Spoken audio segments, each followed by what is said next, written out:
Halo semuanya, pada video kali ini, kelompok kami yang terdiri dari Cynthia, Jessica, Nizia, Maisy, dan Jennifer akan menjelaskan kepada teman-teman semua mengenai materi Presentation and Disclosure in Financial Reporting. Apakah teman-teman sudah pernah mendengar materi tersebut? Jika belum, yuk disimak materi yang akan kami bahas.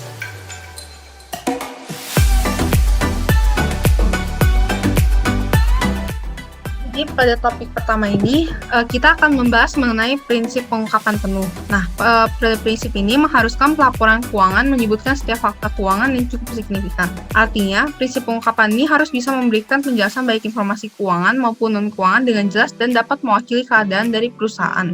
Yang kedua adalah pernyataan dari IASB. Pernyataannya adalah informasi yang bermanfaat disajikan dalam laporan keuangan dan yang lainnya disajikan menggunakan media pelaporan selain laporan keuangan. Contoh media pelaporan selain laporan keuangan tuh seperti artikel ekonomi yang dapat kita akses dengan mudah saat ini. Terus yang kedua adalah unsur-unsur dari pengungkapan. Yang pertama, peningkatan persyaratan dalam pelaporan. Nah, persyaratan ini punya alasan dan konsep dasarnya. Pertama, alasan yang dibutuhkan adalah mengetahui lingkungan bisnis yang kompleks. Yang kedua, kebutuhan akan informasi yang diperlukan tepat waktu. Yang ketiga, akuntansi sebagai perangkat kontrol dan pemantauan dalam laporan keuangan. Selain alasan-alasan di atas, kita perlu mengetahui konsep dasarnya juga. Yang pertama, konsep dasarnya itu memberikan informasi yang berorientasi ke masa yang akan datang. Yang kedua, berfokus pada faktor-faktor yang menciptakan nilai atau tujuan jangka panjang, termasuk ukuran non-finansial. Yang ketiga, menyamakan informasi yang dilaporkan secara eksternal dengan informasi yang dilaporkan secara internal, agar informasi itu sama dan jelas bagi semua pihak. Yang kedua adalah perbedaan dalam pengungkapan. Nah, aturan dibuat oleh IASB ini biasanya untuk perusahaan berskala besar dan tentunya berbeda untuk UKM. Sehingga IASB mengembangkan IFRS untuk UKM yang lebih sederhana. Hal-hal yang ada dalam IFRS itu untuk UKM adalah misalnya topik yang tidak relevan untuk UKM itu dihilangkan seperti perhitungan laba per saham. Selain itu, kebijakan akuntansi yang berlaku juga tentunya disederhanakan seperti tidak adanya revalue property gitu. Nah, selanjutnya pada topik yang kedua, kita akan membahas mengenai isu-isu terkait pengungkapan. Yang pertama, transaksi pihak berelasi. Dalam pengungkapan ini, IFRS membutuhkan beberapa material yang mendukung, seperti mengetahui sifat yang dalam hubungan pihak berelasi, mengetahui jumlah transaksi dan jumlah saldo terutang. Yang ketiga, mengetahui penyisian piutang tagih sehubungan dengan jumlah saldo terutang. Yang keempat, beban-beban yang diakui selama periode sehubungan dengan piutang tertagih dari pihak berelasi. Nah, dengan mengetahui hal-hal tersebut, kita tuh bisa ataupun perusahaan bisa mempertimbangkan apakah perusahaan ini layak buat bekerja sama dengan perusahaan kita. Yang kedua adalah error. Nah, error merupakan kesalahan yang tidak disengaja, seperti misalnya tiba-tiba sistem berjalan tuh mengalami error gitu. Sedangkan fraud atau penipuan adalah kesalahan yang disengaja karena secara sadar ia melakukan atau membuat laporan yang tidak baik seperti itu. Kayak misalnya laporannya dimanipulasi gitu.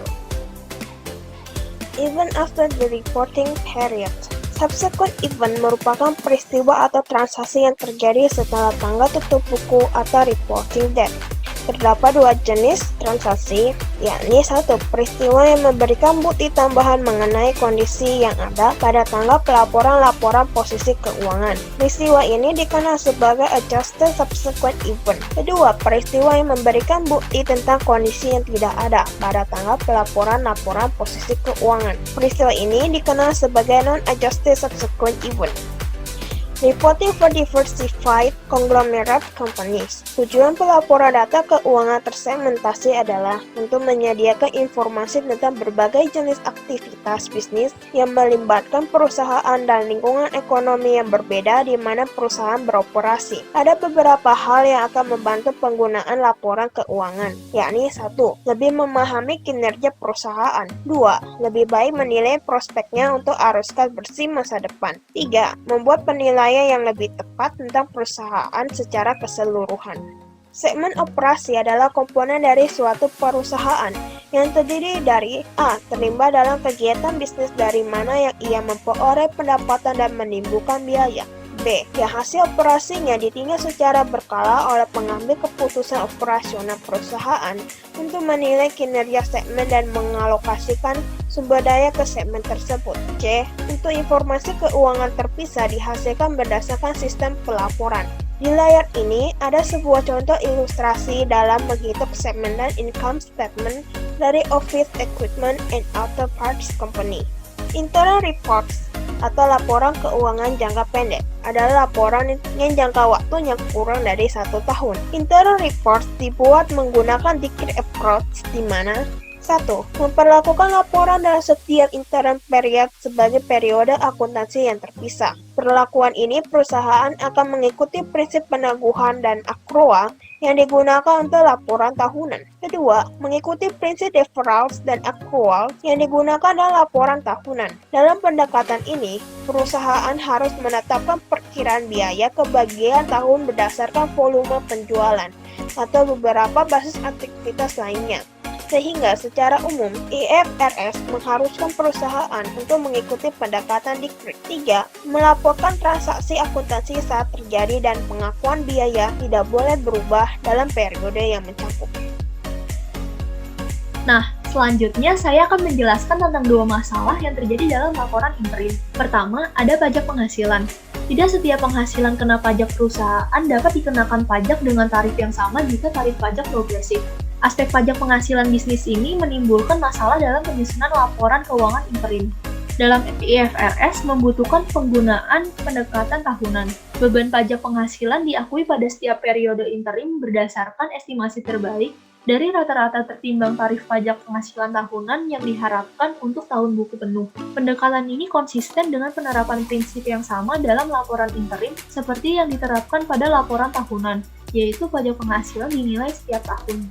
Namun, jumlah yang masih harus dibayar untuk beban pajak penghasilan dalam satu periode interim mungkin harus disesuaikan pada periode interim berikutnya dari tahun buku tersebut jika estimasi tarif pajak penghasilan tahunan berubah. Kedua, ada musiman atau seasonality.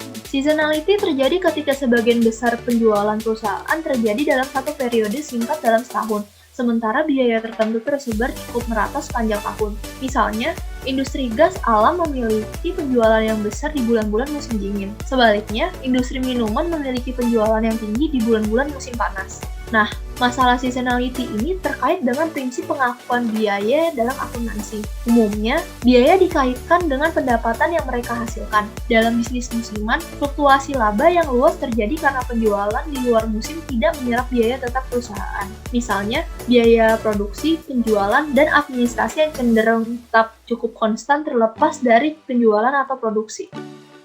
Berikutnya saya akan menjelaskan tentang laporan auditor dan laporan manajemen. Pertama, ada laporan auditor.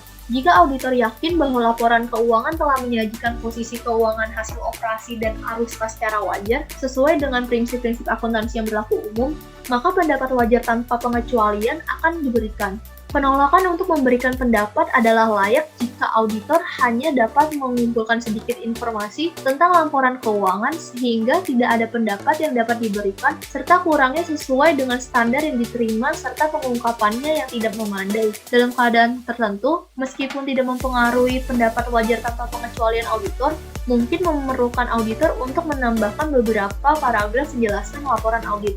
Misalnya yang pertama itu ada going concern suatu perusahaan. Jadi auditor ini harus mengevaluasi apakah terdapat keraguan substansial tentang kemampuan perusahaan untuk melanjutkan kelangsungan usahanya selama periode waktu yang wajar dengan mempertimbangkan semua informasi yang tersedia tentang masa depan. Nah, masa depan ini tuh 12 bulan dari akhir periode pelaporan.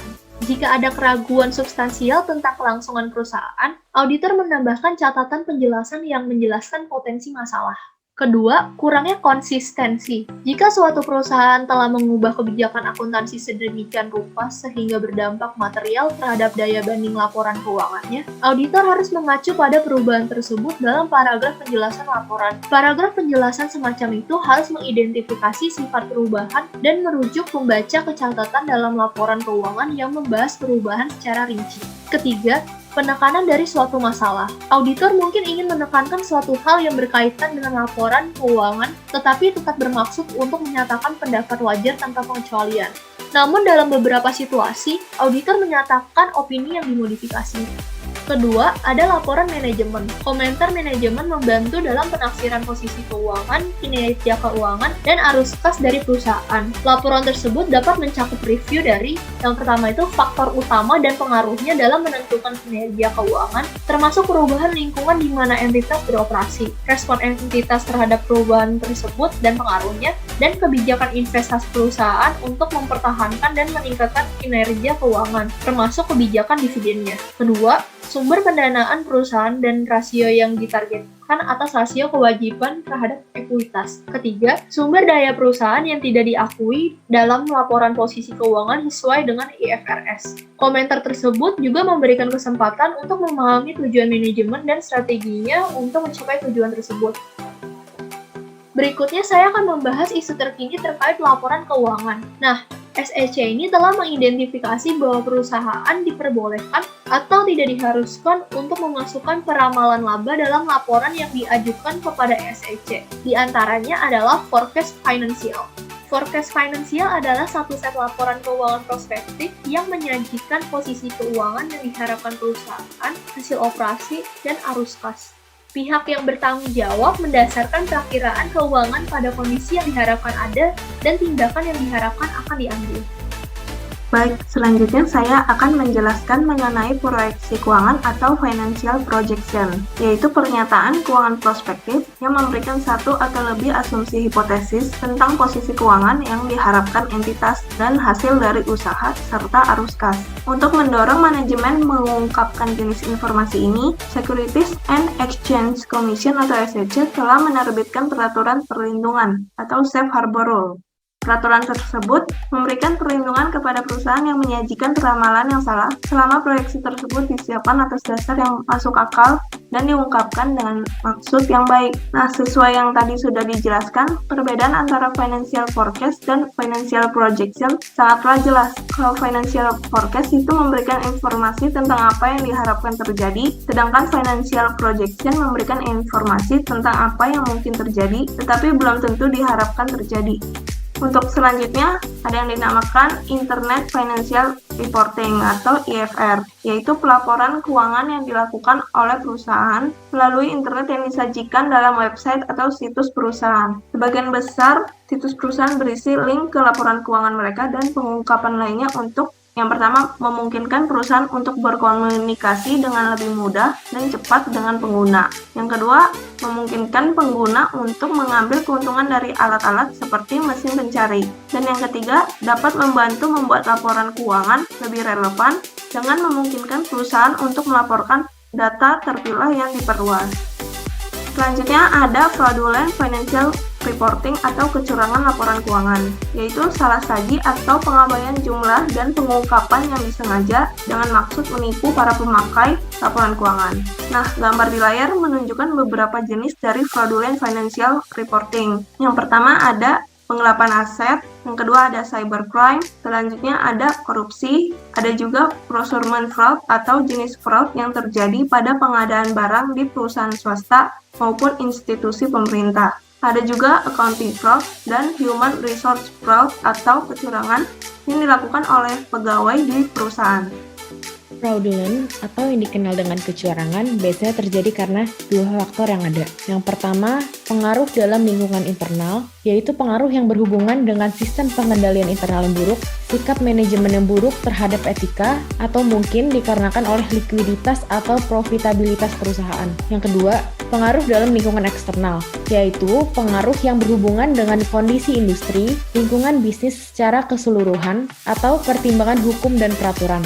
Nah, terjadinya fraud sendiri disebabkan dengan adanya tekanan yang mendorong fraud itu terjadi. Yang pertama, penurunan pendapatan atau pangsa pasar secara tiba-tiba dalam satu perusahaan atau seluruh industri. Yang kedua, tekanan anggaran yang tidak realistis dapat terjadi ketika kantor pusat secara sewenang-wenang menentukan tujuan laba dan anggaran tanpa memperhitungkan kondisi aktual. Yang ketiga, tekanan keuangan akibat rencana bonus yang bergantung pada kinerja ekonomi jangka pendek. Tekanan ini tuh sangat akut karena bonus merupakan komponen penting dari total kompensasi individu. Dan yang terakhir, peluang kecurangan dalam laporan keuangan seringkali muncul saat yang pertama itu tidak adanya dewan direksi atau komite audit yang secara waspada mengawasi proses pelaporan keuangan. Yang kedua, kontrol akuntansi internal yang lemah, bahkan tidak adanya kontrol internal, misalnya ketika akuisisi divisi baru atau masuk ke lini bisnis baru yang tidak dikenal. Yang ketiga, transaksi yang tidak biasa atau kompleks seperti konsolidasi dua perusahaan dan juga penutupan operasi tertentu. Yang keempat, estimasi akuntansi yang memerlukan pertimbangan subjektif yang signifikan oleh manajemen perusahaan seperti penyisihan kerugian pinjaman dan juga estimasi kewajiban untuk biaya garansi. Dan yang kelima, staf audit internal yang tidak efektif akibat dari jumlah staf yang tidak memadai dan juga ruang lingkup audit yang sangat terbatas. Sekian materi yang dapat kami sampaikan. Semoga bermanfaat ya buat teman-teman semua. Terima kasih.